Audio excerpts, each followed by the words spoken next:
ये मुंबई का बांद्रा नहीं बल्कि मालेगांव शहर की 11,000 कॉलोनी है, जहां बुनियादी सहूलत तक मुहैया नहीं। यहाँ के साकिनीन रहवासी बुनियादी मसाइल से थक चुके हैं। हमको हमारी जगह दिला दो बस, बोलो और कुछ नहीं होना। हमारे जहाँ घर बने थे हमको वहाँ घर बना दो। पहले तो बोल।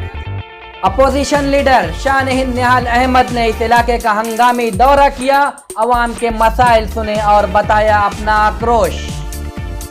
अहलिया ने मोहल्ला भी गुस्से में। कुछ भी नहीं है यहाँ, ना हॉस्पिटल है ना इमरजेंसी में कोई एम्बुलेंस का इंतजाम है।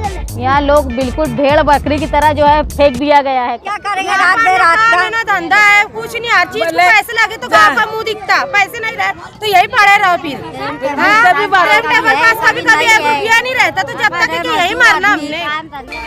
11,000 कॉलोनी पहुंचने पर दुख्तरे निहाल अहमद को अपना मसीहा समझकर अहलिया ने मोहल्ला ने चारों जानिब से घेर लिया।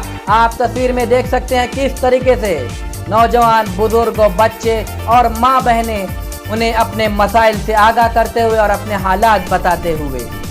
और यहाँ जब आने के बाद हमने हालात देखा तो यहाँ न इमारतें पुख्ता है, ना किसी तरह का साफ़ सफाई का इंतज़ाम है।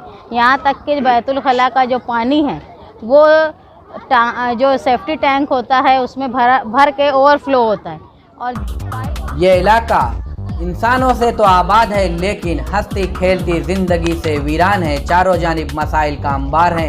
आप देख सकते हैं किस तरीके से सड़कों पर गंदा पानी और गंदगी बिछी हुई है। कर दिया यहाँ जो लोग आबाद हैं उनकी जान को खतरा है, क्योंकि जगह जगह जो है वो पानी के गड्ढे भरे हुए हैं, जिसमें अगर अच्छा भाई को इतनी दूर ले जाना पड़ता। डिलीवरी का बहुत मसला अभी। अपोजिशन लीडर के कहने पर वक्ती तौर पर टैंक को मंगाया गया और गंदे पानी की निकासी की गई, लेकिन ये मुस्तकिल हल नहीं है। शहरी सतह की जिम्मेदारी मिलते ही अपोजिशन लीडर शान-ए-हिंद निहाल अहमद अपने फराइज की अंजाम दही में लग चुकी है।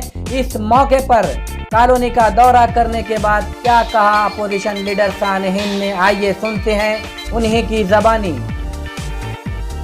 आज 11,000 कॉलोनी जो मालदे में वाक़ है, मालेगांव शहर के मुख्तलिफ़ इलाकों के जो लोग सड़क पर आबाद थे उनको वहाँ से उठाकर यहाँ पे मुंतकिल किया कारपोरेशन ने। और यहाँ जब आने के बाद हमने हालात देखा तो यहाँ न इमारतें पुख्ता है, ना किसी तरह का साफ़ सफाई का इंतज़ाम है। यहाँ तक कि बैतुल खला का जो पानी है वो जो सेफ्टी टैंक होता है उसमें भर के ओवरफ्लो होता है।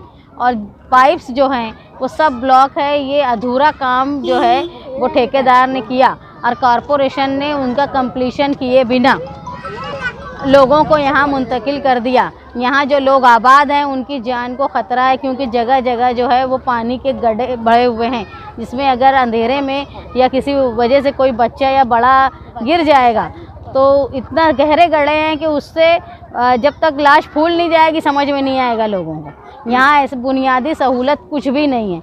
यहाँ ना हॉस्पिटल है ना इमरजेंसी में कोई एम्बुलेंस का इंतज़ाम है। यहाँ लोग बिल्कुल भेड़ बकरी की तरह जो है फेंक दिया गया है। हमने जनता दल की तरफ से हमेशा मांग की। महासभा में बुलंद इकबाल साहब ने हमेशा इस बात को कहा कि जो लोगों को आप शहर से निकाल कर सड़क के नाम पर जो लोगों को हटा दिया गया है और कारपोरेशन की बनाई हुई इमारतों में भेजा गया है, उस जगह का कारपोरेशन जो है स्ट्रक्चर ऑडिट करे कि ये लोगों के रहने के काबिल है कि नहीं, ये पुख्ता है कि नहीं, या हिफ्ज़ान सेहत के इंतज़ाम है कि नहीं, उसके बाद उनको यहाँ मुंतकिल किया जाए।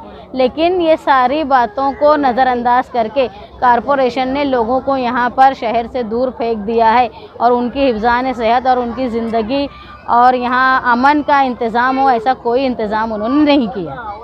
आपकी जानिब से अभी आगे क्या इक़दाम उठाए? सबसे पहले तो यहाँ सैनिटेशन जो सफाई का मामला है, जो इंसान जो लोगों की ज़िंदगी से मुंसलिक है, जो हिफ्ज़ान सेहत से मुंसलिक है, उसके लिए सबसे पहले हम कोशिश करेंगे। जनता दल की तरफ से हम कमिश्नर के पास जाएंगे और उनसे बात करेंगे कि भाई जो गटर का पानी सड़कों पे आता है, इस तरह का पानी है कि बदबू बहुत बदबू है और रोड पूरा ब्लॉक है। यहाँ तक कि जो बिल्डिंगें हैं उनकी जो नील है उसमें तक पानी जा रहा है। अभी मैडम वो एक टैंकर आया था पानी की निकासी के लिए, तो आप पानी के पर आया था कि उसकी यहाँ आने के बाद जब हमने देखा कि पानी इतना ज़्यादा जमा हुआ है कि एक तरफ की सड़क जो है वो बिल्कुल बंद है और पानी जो है वो लोगों के बैतुल खला से आने वाला पानी ओवरफ्लो होकर सड़क पे जमा है। तो इसलिए हमने बात की और सेक्शन पंप मंगाया है ताकि वक्ती तौर पे लोगों को इसका फ़ायदा हो पाए।